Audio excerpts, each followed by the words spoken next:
Joining me now, the Argentine assassin, DeAnna Bennett, getting ready for her showdown with Jodie Esquibel. Coming up Saturday night, pivotal strawweight matchup. It's been a little while since we saw you. A lot has changed. A lot has gone on in the last year. DeAnna, don't look so excited to be here, please. This is my happy face. You should see my unhappy face. I guess. I don't know. I'm smiling. Thank you. I mean, there's teeth. It's either that or I'm angry. Okay. Well, I don't want you to be angry. At least not yet. I mean, don't worry. This is a happy smile. Like the last question in the interview, you can be angry. The first one, okay. You should be happy. Because if it starts off on a bad note, then you're really within arm's length. Right, I know, and things could get crazy. Yeah, we're just gonna leave that alone. So, how have things been? I know you've gone through some stuff, but focusing on this fight, has this been a nice distraction at all? Very much so. Yeah. Fighting's what I love to do. That's where my focus is. My happy place is in the gym. I love being able to compete and do what I love, do what I'm passionate about. Sure. And so having that to focus on has really been a stabilizer for me, helping me to honestly cope, going in the training and everything, and then also with my fight family, everyone at the gym, all the gyms that I go to, it helped me a lot having that support system and having kind of that outlet. Sure. I mean, we all need distractions in life when things get tough, and for some people, punching and getting punched in the face is the perfect distraction. Yes. We did that spotlight piece on you for Invicta FC Radio prior to your fight with Livia Souza, and I felt like it really outlined who you are as a human being. We talked a lot about your mental game and your mental focus, and I remember hearing you talk about the thought of losing and how much that weighed on you, and and I wondered, when you dropped that bout and it was done and it was over, you lost another one. What was that like mentally? I mean, obviously it's been a year away, but do you feel mentally stronger having faced the adversity in the last two fights? Yeah, it takes off that pressure of like, oh, you have to stay undefeated, you have to have this, and fighting, anything can happen in there. You can be the most prepared that you've ever been and go out and get liver kicked in 90 seconds. Not that I know that from experience. Don't look up that video. But yeah, it adds another level to your Sure. game, things to think about and less to stress about. Obviously fighting is a lot mental, and once you get rid of that extra stress, you can focus on things that really matter. Mm-hmm. You can be the very best of your game. You can have your best performance, but you could fight somebody better than you. Right. You never really know what's going to happen once you get out there. You just have to prepare the most that you can. And, even though that last bout against Roxanne, it didn't go in my favor, I was really struggling after that last loss. I jumped into the fight really quickly. Probably should have taken some time off and dealt with some of my outside problems. But it really, you could see it. I know I've mentioned it before. In the third round of that fight, you could see I have broken my nose, blood all down my face, but I have a smile on my face because that was like a clarity moment for me, knowing that the cage is somewhere that I want to be and I want to continue and pursue this. Right, and now you're pursuing potentially another title fight at 115 pounds, taking on Jodie Esquibel. 115 is wide open here at Invicta, and with you fighting at that weight, it's foolish to say that you're not an immediate contender should you be able to get a win. You said yourself, you ran into a very tough Livia Souza. We really didn't even get to see what kind of shape you were in that fight. We didn't get to see you fight your game. So, I'm curious, really where you're at 115. Do you feel that you are truly better at this weight compared to 25, where you've had, a wealth of success as well? Well, my last fight against Roxanne was at 25, but that has its own issues. It's more about how you prepare for it. And, physically, I think that I'm a small 25er, and that maybe on the larger end of 115, but still there are plenty of girls that are bigger than me that compete at that weight, and as long as I do things healthily and smart, then it's not an issue. And I do feel like I'm competitive there, right? Given the atmosphere and just the opportunity. There's so many girls in that division that are so so great and tough competitors. I'm facing one of them this weekend, Sure. and I'm just excited to be able to kind of test my abilities with that. I've never been one to want to go and take a fight against somebody that I knew I was going to win. Mm-hmm. I like the fights where it's uncertain, and who knows? Like, we'll see what my techniques are against hers this weekend, and I'm excited for the challenge aspect of it, and I think that I'll be able to compete better with that at the 115 pound and just see where it goes from there. I'm not thinking beyond this fight like, okay, well, this will put me back into the title. I really, one thing that I learned from last year is I really need to slow down. I need to take things one thing at a time and focus on what's in front of me. Mm-hmm. And this fight is the one that's in front of me. Right. So hopefully, don't worry. What I learned from the Souza fight was that my liver was dumb and I severely punished it lots and lots after that fight. So it should know its place now. So we should be okay. Well, there you So go. if we learned one thing, it's that thing better stay in check. All right, well, let's talk about this fight with Esquibel. Obviously, it was on the books before. It didn't happen. Yes. How far into camp did you get for that fight? My memory's not as clear. Do you feel like you really prepared for Jodie twice now?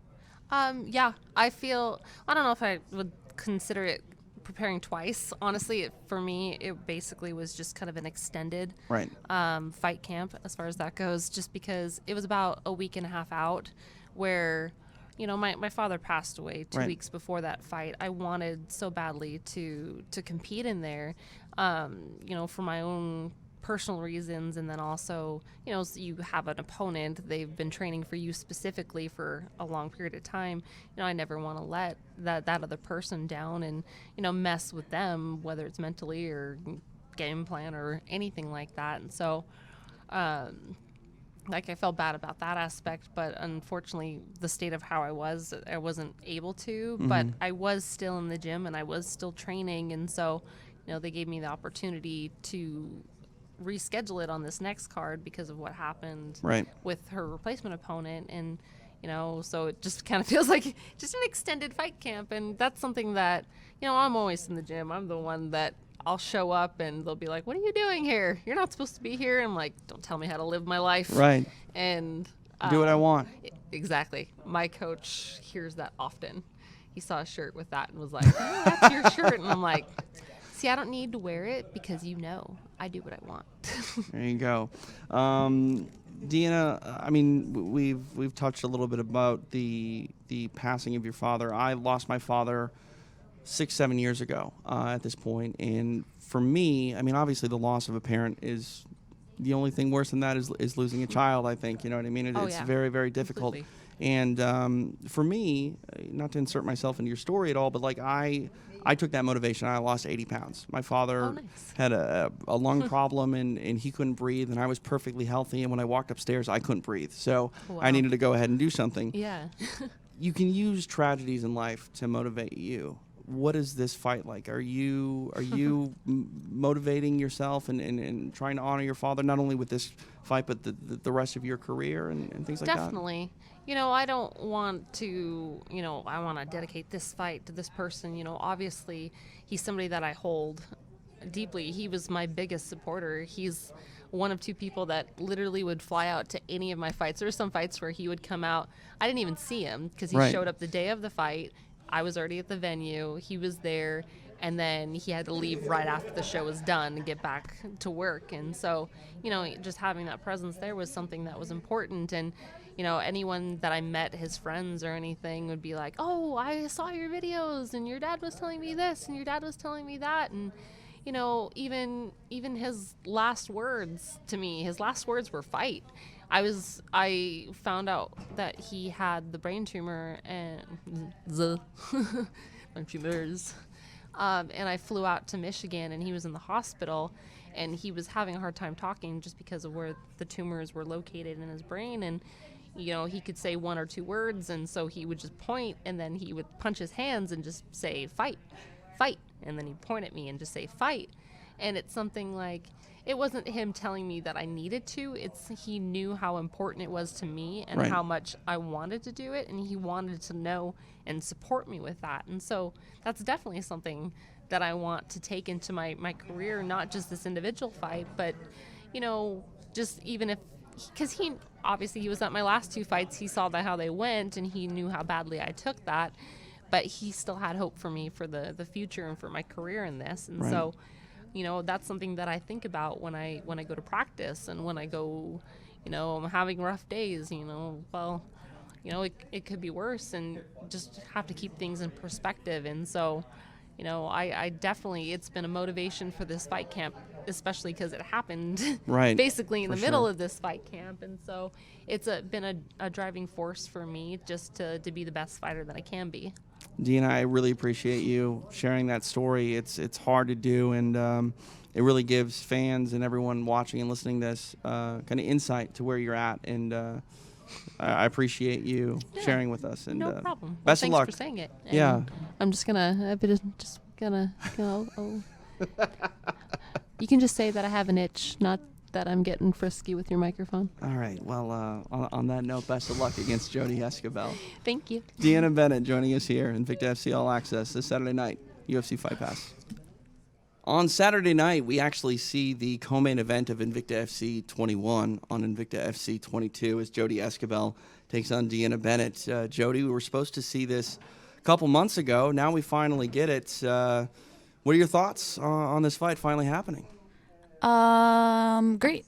Everything happens for a reason, and here we are. So I don't really put much thought into what could have been or what should have been or what is or what isn't, and whatever. We're here now, and let's go. What did not fighting on that night do for the preparation, essentially, for this fight? I mean, obviously, you got in good shape. You were ready to go. You didn't compete. Did you take much time off between fights, or were you just right back in there getting ready for this one? I like how you said between fights, because I do feel like I fought. Really? I feel like I'm coming off a win. I did the fight week. I weighed in. I did all that, and sometimes that's half the battle. So I feel like I'm coming off a win. And I did take some time off. I took a week off, and it's fun to come off of a win without any injuries. I fought a fight, and I didn't get hurt. So I just rolled on into the camp. And I feel like it was 2 separate camps. I feel like I learned a lot in the first camp, and I feel like I evolved in the second camp. So I feel good. I took a week off, went to Mexico, and kind of unwind, which I usually try to plan like a little getaway in between fights anyway. Sure. And so that was kind of a hard decision to make. It was kind of like, that was do we still take the vacation, because Right. it was like the post-fight trip, and then it was like, yeah, hell yeah, like everybody put in the time, and let's just take that time off, and let's go have some fun. And it was fun. Still was super active in Mexico. Like our vacations aren't crazy. Right. They entail lots of working out and eating really good food. So I felt like it was a great break in between. That was a really long answer.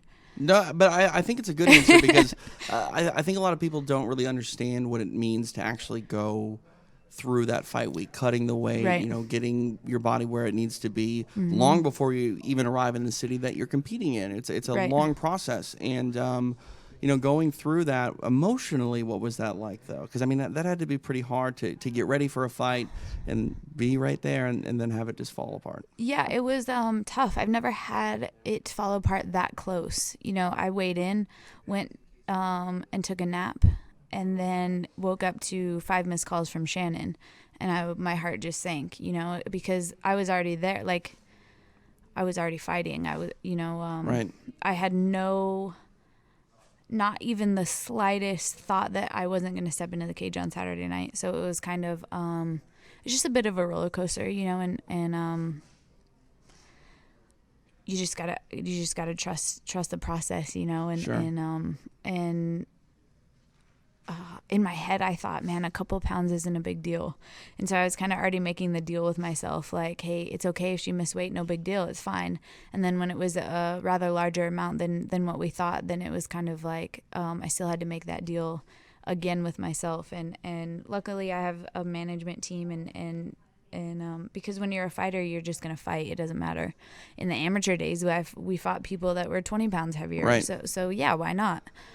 But at this level and at such a professional level, there's no need to do something silly. Right. It's just we're at a different level now. I want to clear this up for people because the way we've talked about this last fight, it's fallen fight a couple. It fell through a couple different ways. You were supposed to fight DeAnna Bennett, and the person that we're talking about missing weight was not DeAnna Bennett. No, DeAnna had to pull out, and you were scheduled to face Callie Robbins, I believe, Correct. and then Callie failed to miss weight, and now we're talking about that decision to not compete. And that was a miss on the catch weight, to right. be clear about yeah, that. Yeah. And so it wasn't just a couple of pounds. It wasn't 117 or anything like that. Like this was a big difference here. Now, but you talked about how you were justifying it for yourself, and I know that some people talk about, oh, I don't want to have a management team. I just want to do this by myself. Some people argue that you need a manager. One argument that I think that is really in the camp of having a manager and a fight team really advise you is fighters think that they're unstoppable. They have to think that way. You're getting locked into a cage with another human weapon, you know what I mean? Right. And you have to fully believe in yourself. And obviously, justifying that in your mind, that's because you're supremely confident, but also you still want to compete. You want to go out there. How did you have to basically talk yourself out of it? Because you probably would have gone in there and fought anybody just to go through that process and actually fight. Because fighting's a reward, is it not? Oh, yeah, absolutely. I didn't the talking out of it was done very quickly by my coach, and he was actually the last person I called. Actually, I had a teammate kind of rat on me and was like, so Wink called me and was like, no, absolutely not. Because I was kind of like, hey, I think we can still do this. And we're making these deals with the devil, and just scheming. What it seemed to feel like, and it shouldn't feel that way, is to justify, yes, the fight. And then I get the phone call from Mike Winklejohn, which I've been with for a long time out of Greg Jackson's gym. And he said, what are you doing? And I was like, oh, yeah, just figuring some stuff out. And he said, yeah, absolutely not. And I was like, okay. Did you feel like a parent was chastising you? Absolutely. And then I was like, how do you even know what's going on? Right, and he was like, oh, blah, blah, blah, called me. And I was like, man, you guys are a bunch of little... Because in my mind, I almost thought about lying to my father, essentially, about the weight difference. Because, of course, he was going to say no. And of course... talking to Shannon and talking to everybody else. And it's like, no, we are at a different level now. Like, we're not a lower level show that does something like that. That's not professional on anybody's part. Yep. And we're at the position where we hold standards. Yep. And that's what it came down to. And that was an easier pill to swallow than like, no, I'm not going to fight. It was that like, no, we're making big waves in women's MMA and let's stay professional. And that was an easier standpoint for me to take. Looking at this card, obviously it's headlined by Tanya Evinger and Yana Kunitskaya, a bantamweight fight, but there are strawweight fights like mad on this fight and important strawweight fights. DeAnna Bennett has been away from Invicta for over a year. She hasn't been competing. Now she comes back. She's flip-flopped back and forth between flyweight and strawweight. Her last fight at 115 was against the champion, Livia Souza. Now with Angela Hill going to the UFC, there's this void. There's this gap here at the top of the list. And I think literally nearly any 115-pounder on this fight card could walk away putting themselves in prime position. How important is this fight for the landscape, in your mind, of the 115-pound title picture? I think it's important. I think every fight's important, though. I think fighting is a very dangerous game in that we always look to the next fight, or not always, but we're pushed to look at the next fight. And the fight that I'm concentrating on is this Saturday night. And whatever comes from that win is going to be the fruits of my labor, and if that puts me in contention, then as it should, I think. But I'm not so worried about the future. Sure. And I'm excited about going out to actually compete on Saturday, and I know that everything will fall into place after that. And I won't be surprised when it's a win, and I won't be surprised when I get the call for the title shot. DeAnna is a very difficult opponent when she fights her style. It can be a bit overwhelming for others to deal with. Sometimes she slows down fights and clinches and makes it so you can't really fight the way you want to fight. What do you think her approach is going to be? And do you think that the fact that she's been away from the cage for so long, do you think that'll play at all into her strategy? Do you think she's going to have to get used to fighting again? I don't know. Some people say that there's ring rust and some people don't. I don't think so.